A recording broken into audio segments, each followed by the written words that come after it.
नमस्कार, जय भीम साथियों। दैनिक दस्तक पर आपका स्वागत है। मैं हूं आपका होस्ट जीपी गौतम। साथियों, आप सबसे पहले आपकी स्क्रीन पर जो फोटो आ रहा है, इस फोटो को देखिए। इस फोटो में जो आपको नेता दिखाई दे रहा है, इसको पहचानिए और इसने जो शब्द लिखे हैं, इसको भी आप पहचानिए। आपकी स्क्रीन पर फोटो ये रहा। नेता आपने पहचान लिया होगा, नाम बताने की जरूरत नहीं है। और ये जो पोस्ट आई है, ये सोशल मीडिया हैंडल से आई है।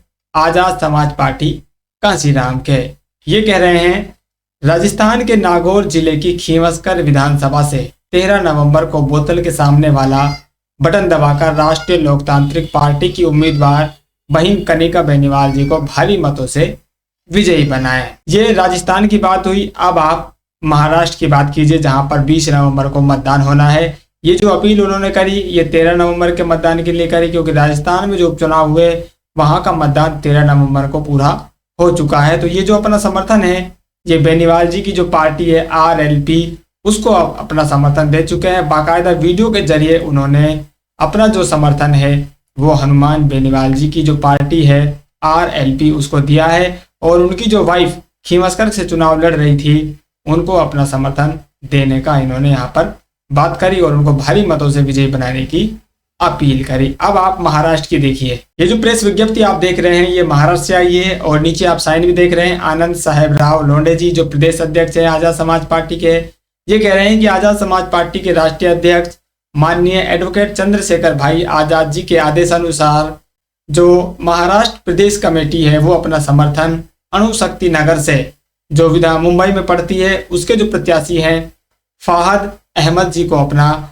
समर्थन देते हैं। फाहद अहमद जी साथियों, जो MVA जो महागठबंधन वहां पर बना हुआ है उसके संयुक्त प्रत्याशी हैं, जिसमें कांग्रेस शामिल है, शिवसेना शामिल है, UBT उद्धव ठाकरे वाली पार्टी, और जो शरद पवार जी हैं उनकी पार्टी इस गठबंधन में शामिल है। और उनको जो प्रत्याशी यहाँ पर फाहद अहमद जी चुनाव लड़ रहे हैं अणुशक्ति विधानसभा सीट से, उनको समर्थन देने की जो बात है वो आजाद समाज पार्टी ने कही है। बाकायदा प्रेस विज्ञप्ति जारी की गई है। और इससे पहले आपने देखा खींवसकर में जो RLP है राजस्थान में, बेनीवाल जी की पार्टी को उन्होंने समर्थन दिया और वीडियो संदेश जारी करके उन्होंने ये जो बात कही। और जो उनका अप्रत्यक्ष समर्थन है वो आप जानते हैं किस तरह से उनके कैंडिडेट्स चुनाव लड़ने से पहले ही कभी कांग्रेस पार्टी को समर्थन दे रहे थे, कभी BJP पार्टी को समर्थन दे रहे थे। राजस्थान में आपने देखा इस उपचुनाव में रामगढ़ एक सीट है अलवर जिले की, वहां पर जो समर्थन है वो BJP को कैंडिडेट दे देते हैं। अब बड़ा सवाल साथियों यहाँ पर यह उठता है, जिस बहुजन समाज की बात, जिस बहुजन समाज की राजनीति और जिस बहुजन समाज को हुक्मरान बनाने की बात चंद्रशेखर जी करते हैं, आखिर उन्हीं लोगों की पार्टी को चंद्रशेखर समर्थन क्यों नहीं देते हैं? ये बड़ा सवाल है। आप बहुजन समाज को हुक्मरान बनाना चाहते हैं, बहुजन समाज की राजनीतिक ताकत को मजबूती देना चाहते हैं, बहुजन समाज को जो विकास की मुख्य धारा है उसमें आप लाना चाहते हैं। जो पार्टियां, जो बहुजन समाज के नेता इस काम को पहले से कर रहे हैं, आप उन लोगों को अपना समर्थन क्यों नहीं देते? ये बड़ा सवाल सोशल मीडिया के माध्यम से चंद्रशेखर आजाद जी से पूछा जा रहा है। और यही सवाल साथियों आपके लिए है, क्या चंद्रशेखर आजाद जी ने अपना जो समर्थन इन पार्टियों को दिया है, क्या ये लोग कभी बहुजन समाज के लिए किसी काम आए?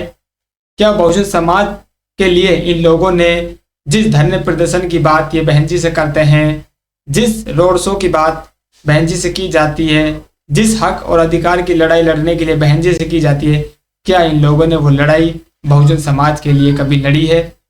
आप इसका जवाब साथियों कमेंट करके जरूर दीजिए अगर आप कुछ भी इस बारे में जानते हैं। क्या बहुजन समाज पार्टी बहुजन समाज की राजनीति नहीं कर रही है?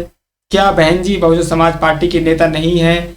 बहुजन समाज के नेता वो नहीं है? उन्होंने 4 बार यूपी में सरकार बनाई, तो क्या उन्होंने बहुजन समाज के लिए काम नहीं किए? और महाराष्ट्र में बाबा साहब के पोते प्रकाश अंबेडकर जी पार्टी चला रहे हैं वंचित बहुजन आघाड़ी, क्या वो बहुजन समाज के लिए काम नहीं करती है? क्या वो बहुजन समाज को हुक्मरान नहीं बनाना चाहती है? क्या बाबा साहब के मिशन को उनके पोते आगे नहीं बढ़ा रहे हैं? ये भी बड़ा सवाल है, क्योंकि चंद्रशेखर आजाद जी ने महाराष्ट्र में बहुजन समाज पार्टी को भी छोड़ दिया, वंचित बहुजन आघाड़ी पार्टी को भी छोड़ दिया और नई नवेली पार्टी बनी जो राजरत्न अंबेडकर जी ने बाबा साहब की पार्टी आरपीआई 1956 को रिवाइव करने का उन्होंने बात कही, उनको भी उन्होंने समर्थन नहीं दिया। यहाँ तक कि जो वामन मेश्राम जी है वो भी वहां पर चुनाव लड़ रहे हैं, उनकी पार्टी को भी उन्होंने समर्थन नहीं दिया। ओवैसी वहां पर चुनाव लड़ रहे हैं, उनके पार्टियों को भी उन्होंने वहां पर समर्थन नहीं दिया। आखिर उन्होंने अपना समर्थन कांग्रेस, सपा, शिवसेना और शरद पवार जी की जो एनसीपी है इसके संयुक्त प्रत्याशी को ही अपना समर्थन क्यों दिया? ये बड़ा सवाल आपके लिए है। और ये जो बड़ा सवाल है साथियों, न सिर्फ आपके लिए बल्कि सोशल मीडिया पर लगातार चंद्रशेखर आजाद जी के लिए और उनके जो समर्थक हैं, उनके जो वोटर्स हैं, उनके जो नेता हैं, तमाम उनसे ये पूछा जा रहा है कि भाई जब आपको समर्थन देना ही है तो आप बहुजन समाज की पार्टियां और बहुजन मिशन को लेकर काम कर रही, जिन्होंने करके भी दिखाया है, उन लोगों को आप समर्थन क्यों नहीं देते हैं? कांग्रेस पार्टी के बारे में आप जानते हैं, उनकी कथनी और करनी में कितना अंतर रहता है। तेलंगाना आपके सामने उदाहरण है। SC ST रिजर्वेशन पर माननीय सुप्रीम कोर्ट के जो भी जजमेंट आता है उनको वो सहर्ष स्वीकार करते हैं और ढोल बजाकर उनका स्वागत करते हैं। जिस काम को बीजेपी अपने शासन में करना चाहते हैं उसी काम का स्वागत कांग्रेस पार्टी क्यों करती है? क्या बीजेपी और कांग्रेस की जो नीतियां हैं वो एक समान है? बीजेपी जिस तरह से इस वर्गीकरण को कर दलित समुदाय में दो फाड़ करना चाहती है, उनको आपस में लड़वाने का काम करना चाहती है, लोग बाग ये बातें लगातार उठा रहे हैं, क्यों कांग्रेस पार्टी इन्हीं बातों को आगे बढ़ा रही है? जब बीजेपी पर लोग सवाल उठा रहे हैं तो कांग्रेस पार्टी इसी नीति को आगे क्यों बढ़ा रही है? इसी कार्य को वो आगे गति क्यों देना चाहती है? क्या कांग्रेस पार्टी भी चाहती है कि दलित समुदाय में दो फाड़ रहे, ये आपस में ही लड़ते रहें और जो इनके संवैधानिक अधिकार हैं ये इन्हीं में भिजते रहें, इन्हीं के लिए लड़ते रहें, और जो इनको आगे काम करना चाहिए, आगे संवैधानिक अधिकारों की लड़ाई लड़नी चाहिए, सत्ता शासन पर काबिज होने का जो इनका काम है वो करना चाहिए, उससे वो दूर रहें, उसकी वो बात ही ना करें? क्या कांग्रेस पार्टी इसी में राजी है? ये बड़े सवाल साथियों सोशल मीडिया के माध्यम से उठ रहे हैं। और कांग्रेस पार्टी की जो चाल चरित्र है, कथनी करनी है, आप लगातार उनके बारे में जानते हैं किस तरह की रही है, तो उनके बारे में ज़्यादा बताने की बात आपको है नहीं। समाजवादी पार्टी के बारे में आप जानते हैं किस तरह से उन्होंने जो दलित विरोधी कार्य हैं वो यूपी में करके दिखाए हैं। जब उनका शासन आता है, बहन जी के द्वारा जो जिले बनाए जाते हैं उनके नाम वो चेंज कर देते हैं, पदोन्नति में जो आरक्षण का बिल होता है उसको वो फाड़ देते हैं। ये किसका नुकसान था? क्या ये बहुजन समाज का नुकसान नहीं था? क्या ये दलित समाज का नुकसान नहीं था? फिर ऐसे लोगों को आप चंद्रशेखर आजाद जी समर्थन देकर विधानसभाओं में क्यों भेजना चाहते हैं? उनकी पार्टियों को क्यों मजबूती देना चाहते हैं? वैसे तो चंद्रशेखर आजाद जी मायावती जी का नाम मायावती जी सुनना चाहते हैं, लेकिन उनको जब सम्मान देने की बात आती है तब वो अपना जो सम्मान है वो किसी और पर लुटा देते हैं।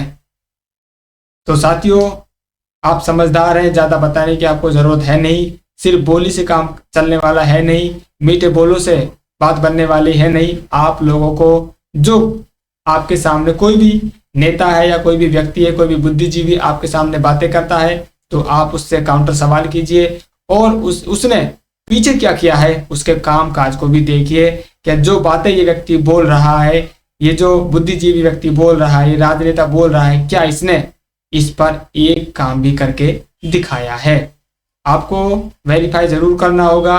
किसी भी बातों पर साथियों आपको नहीं आना है, आप वेरीफाई कीजिए, क्रॉस चेक कीजिए, तब जाकर आपको अपना जो फैसला है वो लेना है। और चंद्रशेखर आजाद जी के बारे में जो बड़े सवाल उठ रहे हैं, इनके बारे में आपकी क्या राय है साथियों, कमेंट करके जरूर बताएं। फिलहाल इस अपडेट में इतना ही, मिलते हैं नई अपडेट में, तब तक के लिए जय भीम।